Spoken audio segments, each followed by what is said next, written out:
아멘. 사랑하는 성도 여러분, 우리는 무엇으로 구원을 받습니까? 우리는 믿음으로 구원을 받습니다. 내 행위나 내 수고나 내 의지, 내 결단이 아니라 오직 믿음으로만 구원을 받습니다. 그렇다면 우리는 여기서 반드시 이런 질문까지 한 번 더 할 수 있어야 합니다. 우리가 믿음으로 구원을 받는데, 그렇다면 그 믿음은 도대체 무엇을 믿는 것인가? 우리가 무엇을 믿어야 구원받을 수 있을까? 이것을 우리는 생각해야 합니다. 오늘 본문은 바로 이 질문에 대한 답을 우리에게 주고 있습니다. 지금 하나님의 전에 두 사람이 기도하러 올라왔습니다. 한 사람은 슬쩍 보아도 꽤 괜찮은 사람이라는 것을 알 수 있습니다. 걸음걸이라든지 말투라든지 옷차림이라든지 무엇을 보아도 꽤 괜찮은 사람처럼 보입니다. 말하는 것에 거침이 없고 자신감이 있습니다. 그는 지금 하나님 앞에 당당히 서서 기도하고 있습니다.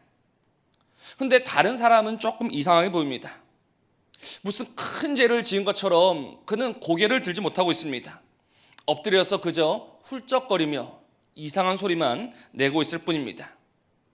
그러니 누가 보더라도 지금 이 당당하게 서 있는 그 사람이 하나님과 더 가까워 보이고 하나님의 사랑을 입은 자처럼 보이죠. 엎드려서 훌쩍거리고 있는 그 사람은 좀 아닌 것 같습니다. 그리고 지금 그 당당하게 서 있는 사람이 기도하는 내용도 한번 보시기 바랍니다. 무엇이라고 기도하는가? 하나님이여, 나는 다른 사람들과는 좀 다릅니다 라고 기도합니다. 나는 일에 2번씩 금식하고 11조 빼먹은 적이 없습니다. 나는 다릅니다 라고 그는 기도하고 있습니다. 오늘 이 자리에 계신 분들 가운데 과연 이 사람보다 내가 조금 더 낫다라고 자신 있게 말할 수 있는 분이 계십니까? 이 사람 정말 어디에 내놓아도 모자람이 없는 그런 사람입니다. 금식도 하고 11조도 하고 자신에게 지어진 모든 종교적 의무를 다 감당했던 사람입니다. 오늘 말로 하면 주일 오전 오후 예배는 할 것 없이 수요 예배, 새벽 기도에 순모임 한 번도 빠지지 않는 사람입니다. 헌금 생활은 잘하고 있고 교회 봉사도 잘합니다. 어디 하나 나무랄 것이 없는 사람이 지금 이 당당한 사람입니다. 반면 주의 전에 엎드려서 훌쩍거리고 있는 그 사람은 지금 어떻습니까? 그는 무엇이라고 기도하고 있는가? 그는 그 하늘을 쳐다보지도 못하고 자기 가슴을 치며 이야기합니다. 하나님이여, 나를 불쌍히 여겨주소서. 나는 죄인입니다. 무슨 죄를 지었는지는 모르겠지만 그러나 죄를 지은 것은 확실합니다. 그러니 감히 눈을 들어서 그 하늘의 보좌도 보지 못하고 그렇게 엎드려서 울고 있는 것이지 않겠습니까? 그렇다면 누가 구원받아야 합니까? 누가 구원받아야 합니까? 우리는 마땅히 그 당당하게 서 있는 그 사람이 구원받아야 한다고 생각합니다. 다른 사람들처럼 살지 않았습니다. 죄도 짓지 않았습니다. 하나님 앞에서 정말 할 수 있는 모든 거룩을 지키며 살았습니다. 우리는 그 사람이 구원받아야 한다고 생각하죠. 근데 오늘 14절을 보십시오. 주님이 뭐라고 하시는가? 내가 너희에게 이르노니 이에 저 바리새인이 아니고 이 사람이 의롭다 하심을 받았느니라. 이 사람이 누굽니까? 그 당당한 사람이 아니라 고개도 들지 못하고 그저 흐느끼고 있던 그 사람. 주님은 그 사람을 보시면서 이 사람이 의롭다함을 받았다, 다시 말해서 구원받았다라고 하십니다. 그러시면서 저 당당한 사람 향해서는 뭐라고 하시는가? 아니다라고 하십니다. 아니다. 그는 아니다라고 하십니다. 그는 의롭다 하심을 받지 못했다. 그는 구원받지 못했다라는 말씀입니다. 주님은 그 사람을 보시면서, 그 당당한 사람을 보시면서 그 사람은 하나님의 구원과는 상관이 없다라고 오늘 말씀하고 계십니다. 우리가 오늘 이 주님의 말씀에서 무엇을 볼 수 있습니까? 바로 이 구원이라는 것은 우리의 생각과는 다르다라는 것을 우리는 깨닫게 됩니다. 우리는 이 사람이 구원받을 것이고 저 사람이 구원받지 못할 것이다 라고 했지만 그냥 실상은 구원받지 못했을 것 같은 사람이 구원받고 구원받아야 될 사람이 구원받지 못하는 것, 그것이 바로 하나님의 구원입니다. 그렇다면 우리의 생각과는 전혀 다른 결과가 나온 이유가 무엇입니까? 왜 우리 생각과는 정반대의 결과가 나왔습니까? 이미 답을 말씀을 드렸습니다. 오늘 그 결과가 다른 이유는 이 구원은 사람의 구원이 아니라 이 구원은 하나님의 구원이기 때문입니다. 분명히 기억하셔야 합니다. 구원은 내가 나를 구원하는 것이 아니라 구원은 하나님이 우리를 구원하시는 것입니다. 그러므로 구원은 오직 하나님께 속한 것입니다. 하나님이 이루시는 것입니다. 구원은 전적으로 하나님의 은혜요, 하나님의 역사입니다. 우리는 민주주의를 표방합니다. 이 민주주의의 핵심 가치 중 하나가 무엇입니까? 다수의 뜻을 따르는 것입니다. 흔히 다수결이라고 하죠. 손 많이 든 쪽이 이기는 것입니다. 그러나 구원은 그렇지 않습니다. 구원은 하나님의 것입니다. 그렇기 때문에 우리 모두가 오늘 본문에 나오는 이 바리새인을 향해서 이 사람은 구원받을 수 있다라고 손을 든다 하더라도, 모든 사람이 그 바리새인의 손을 들어준다 하더라도 하나님이 아니다라고 하시면 아닌 것입니다. 또 우리는 그 세례를 보면서 이 사람은 안 된다라고 하면서 우리의 손을 들지 않지만 하나님이 그 손을 들어주시면 그는 구원받은 것입니다. 그렇게 우리는 이 구원을 오해하면 안 됩니다. 우리가 너무 쉽게 범하는 오해가 무엇인가? 오늘 11절에서 그 바리새인이 범했던 오해, 나는 저 사람들과 다르다, 즉 내가 조금 더 저 사람보다는 낫다라는 그 생각이, 그 오해가 오늘 우리 안에 있는 모든 구원의 기쁨과 감격을 다 가져가고 있다는 것입니다. 우리가 구원받았다는 것은 우리가 의롭게 되었음을 말하지 않습니다. 우리가 구원받았다는 것은 우리가 의롭게 여김 받았다입니다.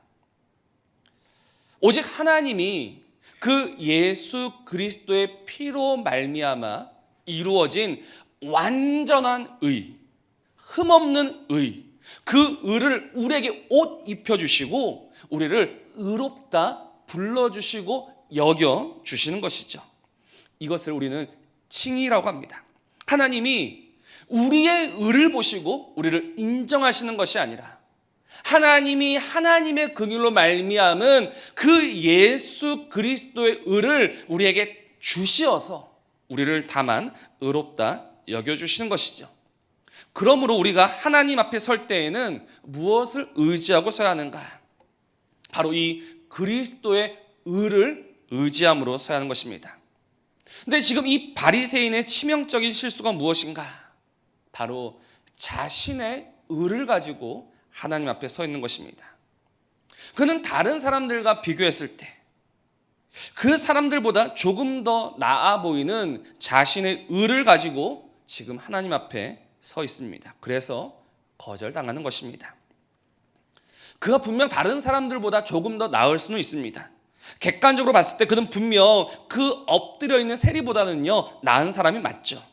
그러나 이것도 어디까지나 그 사람과 비교했을 때의 이야기입니다. 사람과 비교했을 때는 조금 더 나을 수 있지만, 그러나 하나님이 우리에게 요구하신 것은 그 사람보다 조금 더 나은 것을 원하시는 것이 아니라 하나님이 늘 우리에게 요구하시는 것은 완전한 것입니다. 흠없는 것입니다. 그러니 누가 하나님 앞에 설 수 있겠습니까? 그 누가 완전한 자가 되어 하나님 앞에 설 수 있습니까? 갈라디아서 2장 16절에 이렇게 말씀합니다. 율법의 행위로서는 의롭다 함을 얻을 육체가 없다라고 합니다. 사람끼리 비교했을 때는 조금 더 나을 수는 있지만, 그러나 하나님 앞에서 하나님이 요구하시는 그 의의 기준에는 너 나 할 것 없이 모두 미달이라는 것입니다.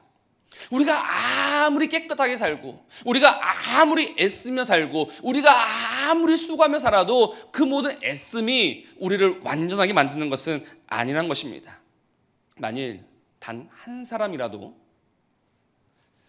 자신의 그 행위와 자신의 수고와 자신의 노력으로 하나님이 우리에게 요구하시는 그 의를 만족시킬 수 있다면 우리 주님은 굳이 죽으실 이유가 없었을 것입니다. 내 선행과 내 노력으로 하나님께서 요구하시는 그 기준에 도달할 수 있다면 하나님이신 그분은 죽으실 이유가 없었다는 것입니다. 그분의 죽음은 정말 의미 없는 죽음이 될 뿐입니다. 그러나 우리 주 예수 그리스도의 죽음이 의미 없는 죽음이 아닌 것은 율법의 행위로서는, 사람의 행위로서는, 사람의 수고로서는 의롭다 함을 얻을 육체가 한 사람도 없기 때문이죠. 특히 지금 바리새인이 하나님 앞에 서서 당당하게 나는 저 사람과 다릅니다. 나는 그 어떤 죄도 짓지 아니하였고 나는 나에게 지어진 모든 의무를 다 했습니다라고 이야기하지만 그러나 주님께서 그를 보시면서 하신 말씀은 한마디뿐이었습니다. 아니다. 너는 아니다라는 것입니다. 그렇다면 누가 구원을 받습니까? 바로 자신의 의를 포기한 사람입니다. 이 사람은 그저 하나님의 자비와 하나님의 용서와 하나님의 긍휼만을 바라고 있을 뿐입니다. 그는 그 하나님의 긍휼 없이는 자신이 용서받지 못한다는 것을 너무나도 잘 알고 있습니다. 그래서 지금 하나님 앞에 가까이 나오지도 못하고 눈을 들어서 그 하나님을 보지도 못하고 그저 가슴을 치며 하나님의 긍휼만을 바라고 있는 것입니다. 주님은 바로 그 사람을 보시며 내가 의로운 자다라고 오늘 말씀하여 주십니다. 그런데 우리가 믿음으로 구원을 받는다라고 할 때 이 믿음은 무엇을 믿는 믿음인가? 바로 그 하나님의 긍휼로 말미암은 우리 주 예수 그리스도를 믿는 믿음이어야 한다는 것입니다. 우리가 어린 자녀들에게 너무나 단순하게 말하는 경향이 있습니다. 무엇이라고 말하는가? 그저 예수님만 믿으면 천국 갈 수 있어라고 합니다. 맞는 말이죠. 예수님만 믿으면 얼마든지 천국에 들어갈 수 있습니다. 그런데 그 예수 믿는 것이 무엇인지를 모른다라는 것이 너무나도 안타까운 것입니다. 분명 예수님만 믿으면 되는데 그 예수님만 믿는 것이 무엇인지를 모른다는 것입니다. 예수님만 믿는다는 것이 무엇입니까? 그것은 예수 그리스도 그분이 하나님의 긍휼이요 하나님의 은혜요 하나님의 사랑임을 믿는 것입니다.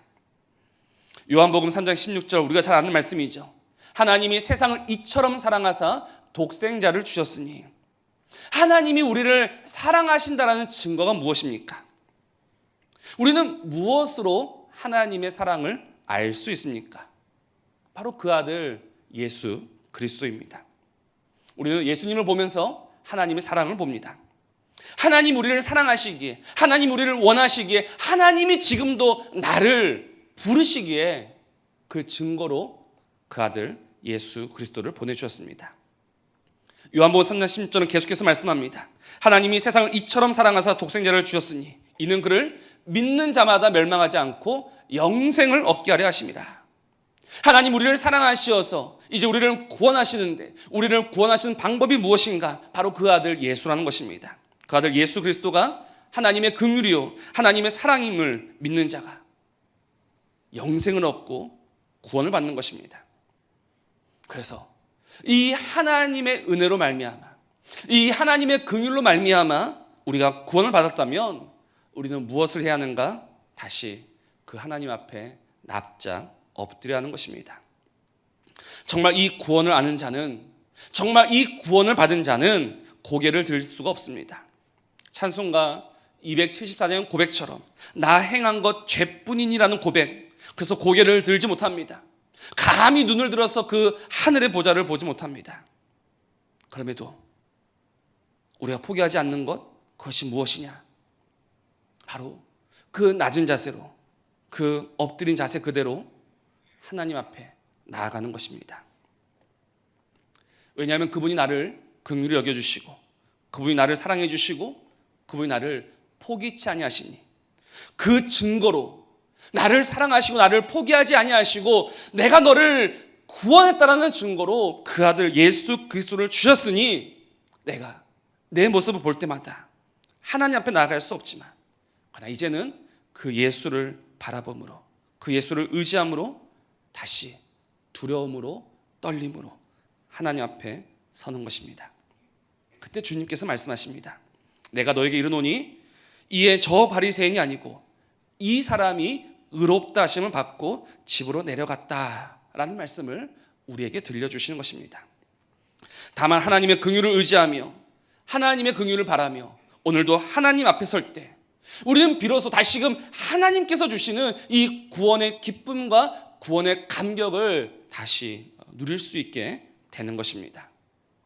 그렇다면 지금 내 안에는 이 구원의 기쁨과 구원의 감격이 얼마나 생생하게 남아 있습니까? 내가 구원받았을 때나 또 지금이나 나는 정말 감사함으로 하나님 앞에 서 있습니까? 혹시 싸늘하게 식어 있지는 않습니까?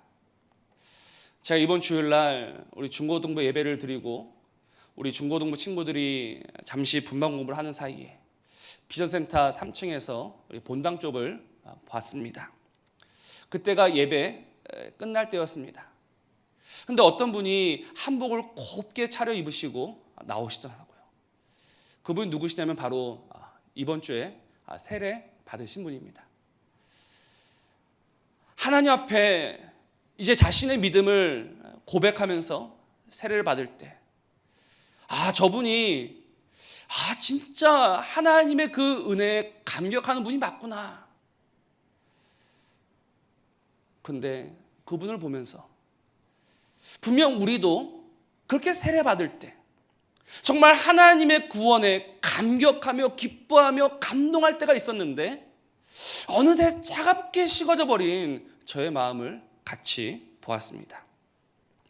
저를 비롯한 많은 그리스도인들이 이 구원의 기쁨과 감격을 다 잃어버리고 있습니다. 어느새 기쁨과 감격이 아니라 그저 의무감으로 서 있습니다. 바싹 말라버린 나무 장작처럼 그렇게 하나님 앞에 서 있습니다. 그 이유가 무엇일까요? 왜 이렇게 우리의 마음이 말라버리고 말았을까요? 오늘 본문을 보면 바로 내 의가 점점 커졌기 때문입니다. 나의 의로움이 나를 뒤덮고 있으니 이 구원의 기쁨과 감격이 사라져버린 것입니다. 분명 하나님 앞에 처음 설 때에는 두려움이 있었고 떨림이 있었습니다. 그런데 어느새 떨림이 다 사라졌습니다. 이제는 더 이상 두렵지도 않습니다. 그리고 그 하나님의 전에서 당당히 기도하던 그 바리새인의 모습이 어느새 내 안에 보이기 시작합니다. 우리는 나도 모르는 사이에 그렇게 그 바리새인을 닮아가고 있습니다. 하나님, 나는 이것도 했고 저것도 했습니다. 나는 저 사람들과는 다르게 살았습니다. 하나님, 이 정도면 꽤 괜찮은 것 아닙니까? 그래서 우리는 꽤 괜찮다라고 생각했지만 그러나 실상은 어떠한가? 전혀 괜찮지 않습니다. 주님은 분명히 말씀하십니다. 아니다, 너는 아니다라고 오늘 우리에게 말씀하십니다. 이 일도 하고 저 일도 하고 많은 수고를 하며 많은 기도를 하며 많은 헌금을 했던 우리에게 하나님은 너는 아니다, 나는 너를 기뻐하지 않는다라고 분명히 말씀하십니다. 사랑하는 성도 여러분, 주님이 아니라고 하시면 아닌 것입니다. 구원의 주인 되시는 그분이 아니라고 하시면 아닌 것입니다. 그럼 우리는 어떻게 합니까? 그렇습니다. 다시금 하나님 앞에 나아갈 때, 하나님 앞에 설 때, 내가 오늘 이 하나님 앞에 서 있을 수 있는 이유를 우리는 생각해야 합니다. 오늘 우리가 하나님 앞에 설 수 있음은 오직 하나님의 은혜요, 하나님의 긍휼 때문입니다. 다른 이유는 하나도 없습니다. 하나님 우리를 긍휼히 여겨주지 아니하셨더라면, 하나님이 나를 불쌍히 여겨주지 않으셨다면 우리는 이 자리에 있을 수가 없습니다. 우리가 오늘 하나님을 예배할 수 있고 우리가 하나님 앞에 나올 수 있으며 우리가 오늘도 하나님을 아버지라 부르며 그 하나님께 손을 내밀 수 있는 것은 하나님이 나를 긍휼히 여겨주셨기 때문입니다. 그렇다면 이 하나님의 긍휼을 바란다라는 이 우리의 모습은 무엇으로 나타날 것인가? 내가 정말 하나님의 긍휼을 바랍니다라는 것은 무엇으로 표현되어야 합니까? 오늘 14절 하반절 한번 보시 바랍니다. 이렇게 말씀하고 있습니다. 무릇 자기를 높이는 자는 낮아지고 자기를 낮춘 자는 높아지리라 하시니라. 하나님의 긍휼을 바라는 자의 특징이 무엇인가? 바로 자기를 낮추는 것이죠. 겸손의 사람이 되는 것입니다. 날마다 하나님 앞에서 낮아지는 그 사람이, 작아지는 그 사람이 바로 하나님의 긍휼을 바라는 사람이라고 할 수 있습니다. 하나님은 큰 자를 구원하시는 법이 없습니다. 하나님은 높은 자를 구원하시지 않습니다. 하나님은 가진 자를 부르지 않으십니다. 고린도전서 1장 27절 28절 말씀입니다. 하나님께서 세상에 미련한 것들을 택하사 지혜 있는 자들을 부끄럽게 하려 하시고 세상에 약한 것들을 택하사 강한 것들을 부끄럽게 하려 하시며 하나님께서 세상에 천한 것들과 멸시받는 것들과 없는 것들을 택하사 있는 것들을 폐하려 하시나니라고 했습니다. 하나님이 누구를 구원하십니까? 미련한 자들입니다. 약한 자들입니다. 천하고 멸시받는 자들, 없는 자들을 구원하십니다. 그렇다면 오늘 우리가 그의 구원을 사모한다면, 우리가 그의 긍휼로 말미암아 구원받았다면 우리는 바로 나의 이 자금을 자랑할 수 있어야 한다는 것입니다. 나의 흠이 아니라, 나의 높음이 아니라 나의 자금과 나의 낮아짐을 자랑할 수 있어야 합니다. 그래서 고린도후서 11장 30절을 보십시오. 사도 바울이 무엇을 자랑하는가? 내가 부득불 자랑할진대 내가 약한 것을 자랑하리라 라고 합니다. 사도 바울의 자랑거리는요, 그의 약함이었습니다. 그는 얼마든지 자랑할 수 있었지만 그는 자신의 태생도, 자신의 학문도, 자신의 수고도, 자신의 업적도 자랑할 수 있었지만 그러나 그는 자신의 약함만을 자랑합니다. 왜냐하면 자신의 약함을 자랑할 때, 내가 작은 자가 될 때, 내가 낮은 자가 될 때 하나님의 이름이 높아지고 하나님이 영광 받으시며 내가 바로 그 하나님께 구원받은 자임을 다시금 깨달을 수 있기 때문입니다. 그래서 오늘도 하나님 앞에서 자신의 그 자금을, 자신의 약함을 자랑하는 그 사도 바울을 하나님이 어찌 그를 기뻐하지 않으시겠습니까? 하나님이 어찌 그를 구원하지 않으실 수 있겠습니까? 하나님 앞에서 하나님의 크심을 인정하며 하나님의 높으심을 찬양하며 두렵고 떨림으로 나아가는 바울을 하나님이 어찌 내버려 두시겠습니까? 하나님이 참으로 기뻐하시며 그를 구원하여 주십니다. 그렇다면 오늘 우리는 어떠합니까? 점점 내세울 게 많아지고 점점 커져가고 있고 점점 어깨에 힘이 들어가고 있는 우리를 하나님은 어떻게 하시겠습니까? 우리는 여기에서 하나님의 능력을 보게 됩니다. 이렇게 교만하여 높아진 자를 하나님은 끊어버리시면 되지만 그러나 하나님의 은혜가 무엇인가? 하나님의 능력이 무엇인가? 하나님이 끝까지 우리를 구원하신다는 것입니다.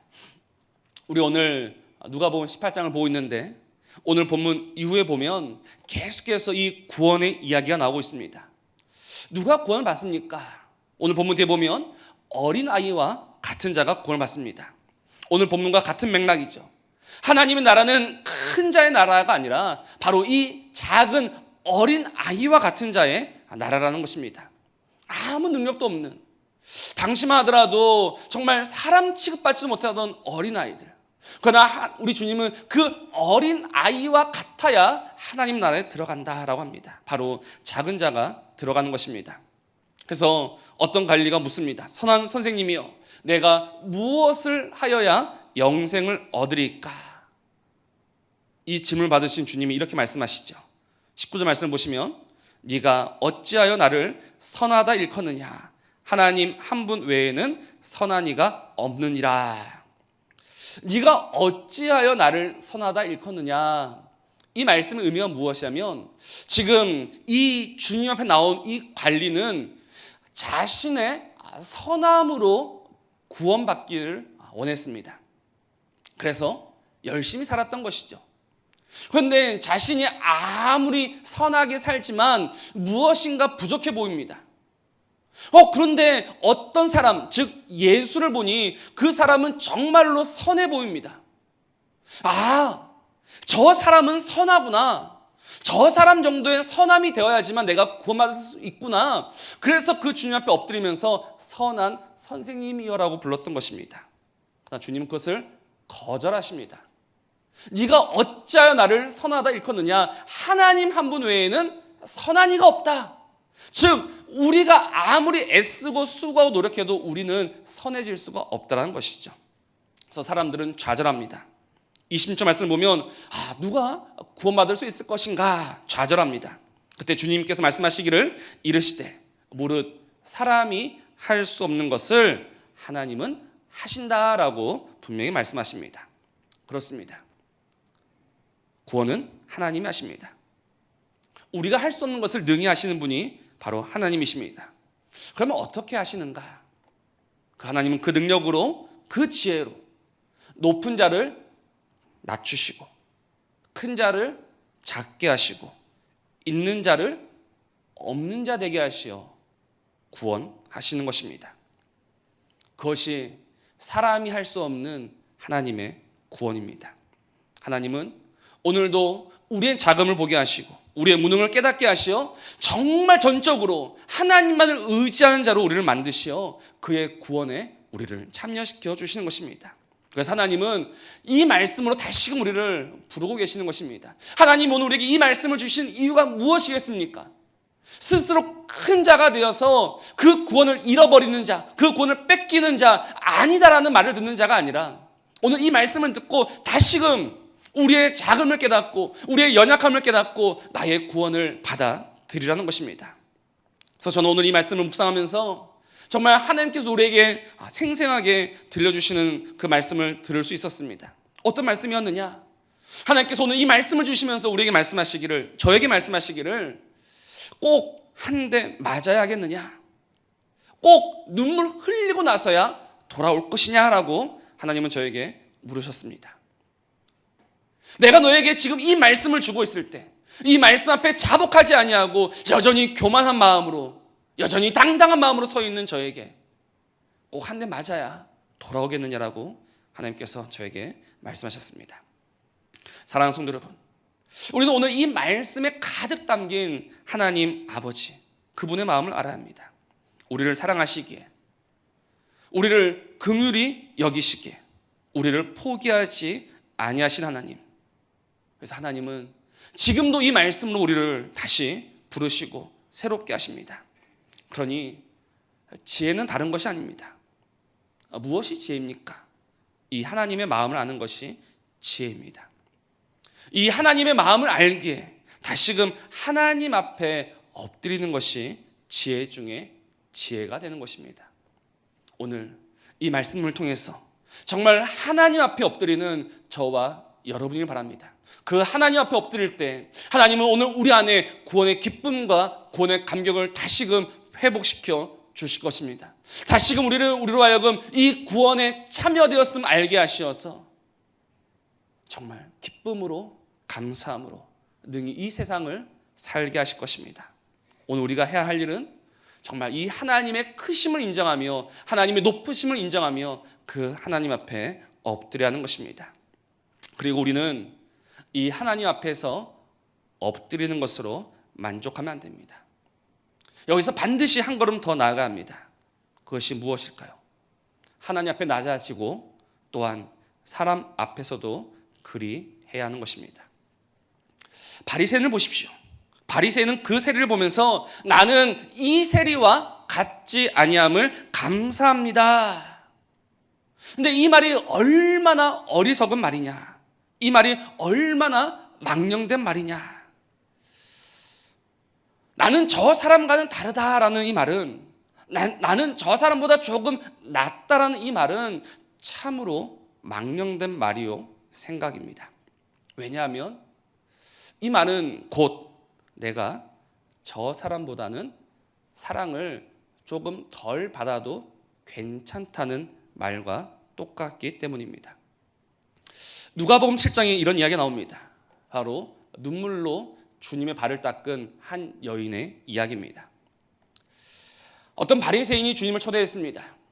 근데 그때 어떤 여인이 나타나서 갑자기 주님의 발에 입 맞추고 자신의 눈물로 그 주님의 발을 닦습니다.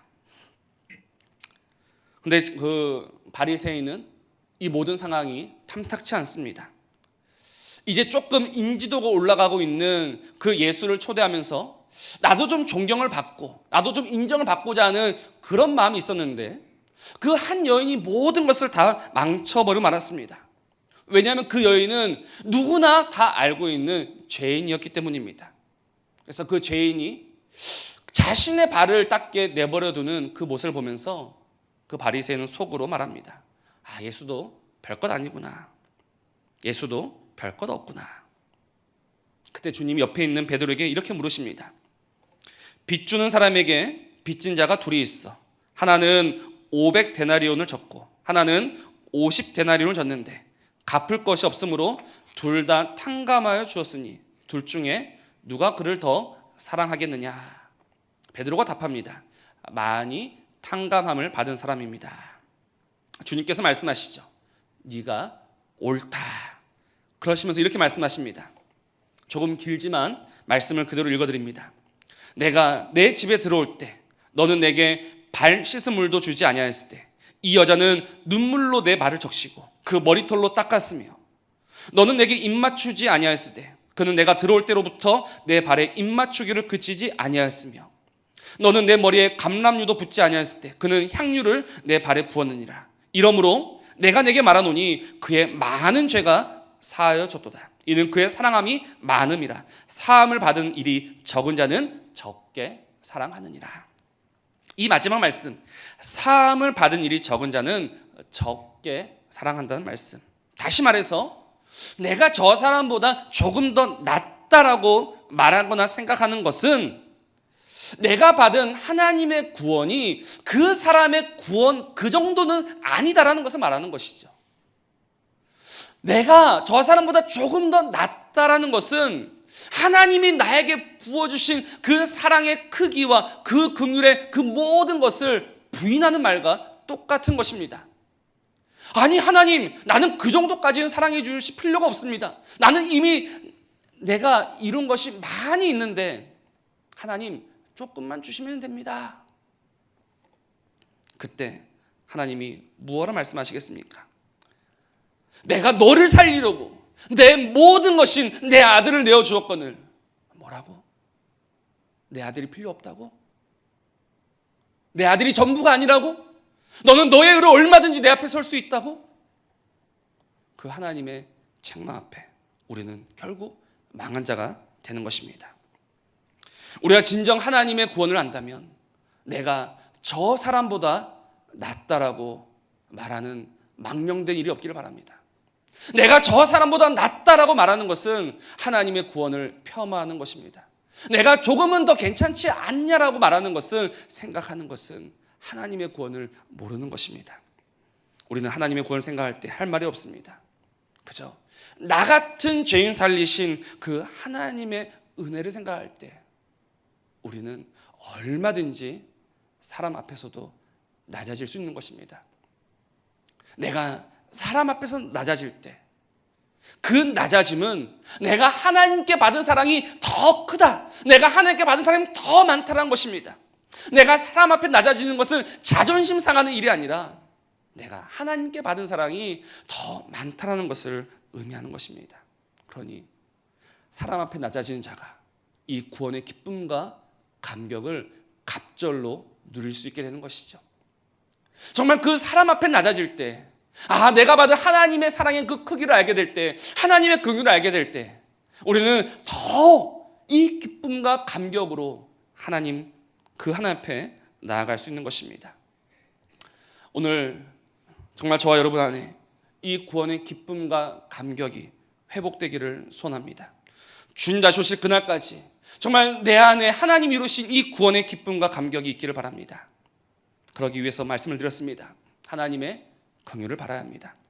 하나님 앞에 나올 때마다, 하나님 앞에 설 때마다 아무 가치 없는 나를 받아주신, 그런 나를 자녀 삼아주신 그 하나님, 그 하나님의 사랑과 긍휼을 구하고 또 구하는 것입니다. 그 하나님의 긍휼을 바랄 때 하나님은 우리 안에 구원의 기쁨과 구원의 감격을 새롭게 하십니다. 그리고 우리를 평안히 집으로 돌려보내십니다. 오늘 14절에 집으로 내려갔다라는 말이 무엇을 의미합니까? 하나님의 집에 올라올 때는 참으로 무거운 마음이었습니다. 두려운 마음이었습니다. 근데 지금 돌아가는 발걸음은 가볍습니다. 왜입니까? 하나님께서 그에게 구원의 기쁨과 감격을 주셨기 때문입니다. 그래서 다시 구원을 받았다라는 기쁨과 감격은 물론이거니와 우리는 다시금 이 세상을 살아갈 힘과 능력도 얻어서 다시 집으로 내려갈 수 있는 것입니다. 오늘 두려운 마음으로 주 앞에 나왔지만 그러나 이 주 앞에서 하나님의 긍휼을 바랄 때 하나님은 우리를 긍휼히 여기시고 우리를 안으시고 우리에게 구원의 기쁨과 감격 또 하나님의 그 힘과 능력까지 더하여서 우리로 하여금 이 세상을 능히 이기며 살게 하실 것입니다. 그러니 오늘 우리의 힘과 우리의 능력은 다른 것이 아닙니다. 오직 나를 불쌍히 여기신 하나님, 오직 나를 긍휼히 여기신 하나님, 그 하나님만을 바라는 것이요 그 하나님을 바라기에 하나님 앞에서 사람 앞에서 낮아지고 작아지는 것입니다. 세상은 그런 우리를 어리석다 하지만 우리는 그런 말에 개의치 않습니다. 왜냐하면 내 안에 부인할 수 없는 구원의 기쁨이 있기 때문입니다. 그러니 오직 이 하나님의 긍휼만 바라며 하나님 앞에 서는 저와 여러분이기를 주님의 이름으로 부탁을 드립니다. 기도하시겠습니다.